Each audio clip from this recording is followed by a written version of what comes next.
Breaking news పశ్చిమ గోదావరి జిల్లా తాడేపల్లిగూడెంలో అమానుష ఘటన వెలుగులోకి వచ్చింది. బ్రతికి ఉండగానే శిశువును అమ్మమ్మ తాతయ్య పూడ్చిపెట్టడానికి ఒడిగట్టిన ఘటన కలకలం రేపింది.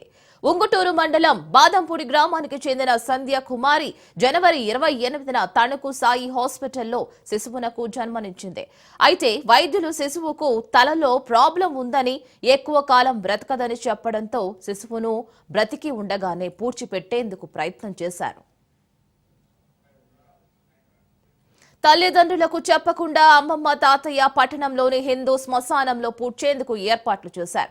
అయితే శిశువును పూడ్చేస్తూ ఉండగా ఏడుపు వినబడడంతో గమనించిన కాటికాపరి పోలీసులకు సమాచారం ఇచ్చాడు.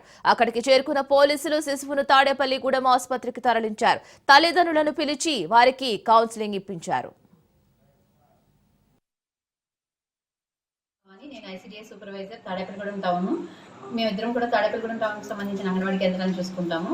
అయితే ఈరోజు 7 గంటలకి మాకు పట్టణ సిఐ గారు అయినటువంటి సుబ్రహ్మణ్యం సార్ మాకు ఫోన్ చేసి ఒక బేబీని ఇద్దరు ఎవరో పూడ్చిపెడుతుంటే ఆ పక్క వాళ్ళు వచ్చి కంప్లైంట్ ఇచ్చారు. సో ఆ బేబీ కండిషన్, హెల్త్ కండిషన్ ఎలా ఉందో తెలియదు కాబట్టి ముందు ఆ బేబీని త్వరగా హాస్పిటల్కి తీసుకెళ్ళమని చెప్పి, తర్వాత ఫర్దర్ ఇన్వెస్టిగేషన్ తర్వాత బేబీని ఎక్కడికి పంపించాలనేది చూద్దామని చెప్పారు. ఏరియా హాస్పిటల్ తాడేపల్లిగూడెంకి తీసుకొచ్చి బేబీకి బ్రెయిన్లో ఏదో సమ్ ప్రాబ్లం ఉండుంటుంది, అందుకనే కండిషన్ సీరియస్గా ఉంది కాబట్టి కాకినాడ జీజీహెచ్కి కానీ లేదు అంటే విజయవాడ జీజీహెచ్ కానీ తీసుకెళ్ళమని చెప్పారు. సిఐ గారికి తెలియజేస్తే సిఐ గారు వాళ్ళ పేరెంట్స్ ట్రేస్ అవుట్ అయ్యారమ్మా, వాళ్ళు వస్తున్నారు, మీరు వాళ్ళకి హ్యాండ్ ఓవర్ చేదురుగానే చెప్పారు. అయితే వాళ్ళు బాదంపూడికి చెందిన వారట, వాళ్ళు వచ్చారు.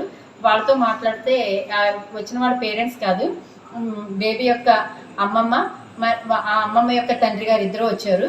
సో వాళ్ళకి పిల్లని హ్యాండ్ ఓవర్ చేయడం కుదరదని చెప్పి బేబీ యొక్క ఫాదర్ ఎవరైతే ఉన్నారో వారిని రమ్మని చెప్పాము.